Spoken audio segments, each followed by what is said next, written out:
9. So as you move forward in your spiritual awakening slash healing journey, you will find that you are letting go of attachments. Okay, so this is a big one. Um, as you awaken, you realize many of the emotional trappings that you were bound by are due to being attached to a person, being attached to things, being attached to ideas, being attached to a way of being attached to a way of thinking. Um, so when we attach to something, we're really limiting our higher self. We're putting a ceiling on where our higher self can go. And so we're basically saying like, no, that's all you can do for now. You're not going to do any more because my physical self, which is, your mind, your body, basically doesn't allow your spirit to really kind of branch out. It puts a ceiling on the spirit and says, nope, you're not going to go any further. I am attached to this thing down here. And, it impacts your ability to transcend. So when we do that, we're basically indicating to the universe, to our higher self, that we don't trust. Okay, so this is really kind of a lack of trust in yourself. It's a lack of trust in the universe or the supreme being, the divine, whatever you believe in, or whatever you believe why we're here. Like if you believe that, you're just here to attach yourself to things like a job and a husband or a wife or kids, your house, your car, your dog, your vacations. If that's what you believe, you're not having a spiritual awakening. you're not doing that. Because if you're having a spiritual awakening, you see how all of those things are very finite and they're a part of your experience. They're also sort of like part of the play that is this life, right? And we're all actors. Even being attached to your children. I mean, I'm very attached to my children. Like I told you, they were like the number one triggers because I was so attached to them.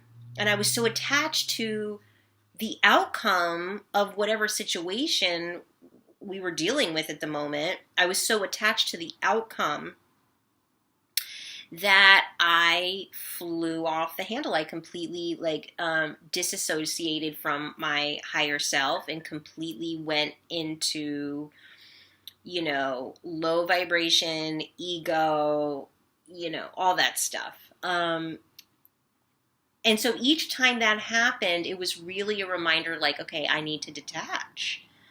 And again, it was a lack of trust. It was a lack of trust that everything was going to turn out okay. It was a lack of trust that they were going to be okay, that, if I don't do this, I'm not a good mother. I need to prove that I'm a good mother by insisting that this situation happen in this way, right? So it was like an attachment to me being a good mother. It was an attachment to like, oh my gosh, if they go down this path, like it's, what's going to happen to them, right? It was an attachment to, all of those things. And it was a lack of trust that things would turn out okay. It was a lack of trust that, despite them not listening or me not being firm, that I'm still a good mother, right?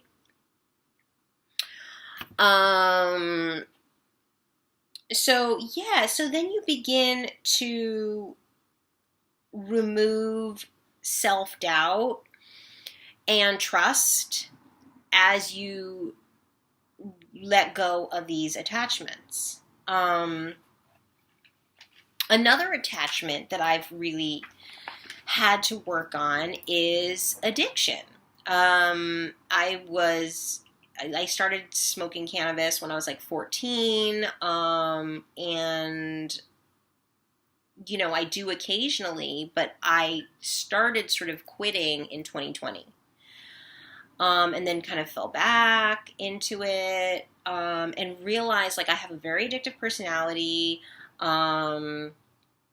I mean, I'm not going to go into my astrological placements, but I do have a tendency towards addiction. And with my 12th house, I have Virgo in the 12th house, and my Virgo's in North Node. So my North Node is in my 12th house. And Saturn is in my 12th house. So there's a sense that there's always a vague worry. There's always like a vague worry. There's always like this kind of little bit of doubt, self-doubt. Again, it's so good to know your astrology, because then you can kind of be like, oh, okay, there, if I do have vague worries, if I am a hypochondriac, it might not be stemming from childhood trauma. It could be, this is your blueprint. You are prone to these types of thoughts. You are prone to wanting to escape.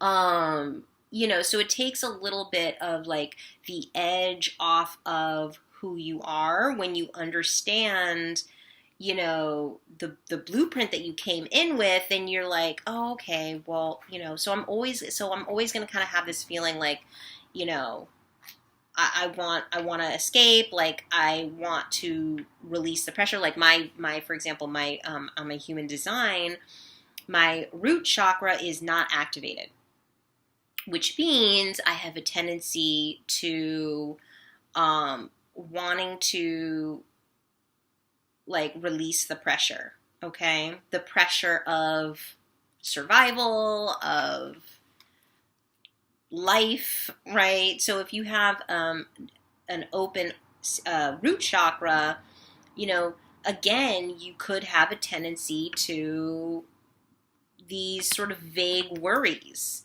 or feeling like, oh, there's never going to be enough. I'm not going to have enough.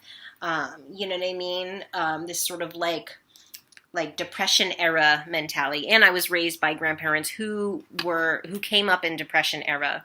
And so they were very much like, kind of like hoarders a little bit, and just like holding on to money, right? So these are some of the conditioning that I've had to work on, through affirmations and allowing myself to kind of release and transmute these energies. But yeah, so right, in terms of addiction, so I was attached to escaping, okay? And I had to let go. And Spirit had been telling me, like, dude, you got to stop, And, I was diagnosed with asthma in like 2017, but, still continued, even like despite my better judgment, even though my intuition was telling me not to, because I was attached to certain things, right? It's a way for me and my husband to bond. So again, hi, Coffee. That's my kitty. He's meowing. Come here, Coffee. I had to detach from, oh, this is a way for us to bond. I need to make sure that our relationship is good. I need to, or for whatever reason, I felt like I was engaging in this behavior, escapism, to shore up my relationship, to kind of release the pressure. I had to detach from needing any of those things. And, I occasionally will participate in such activities like on the weekends, but I've told myself, like, during the week, nope, you're not going to do it, and even with alcohol, the same thing.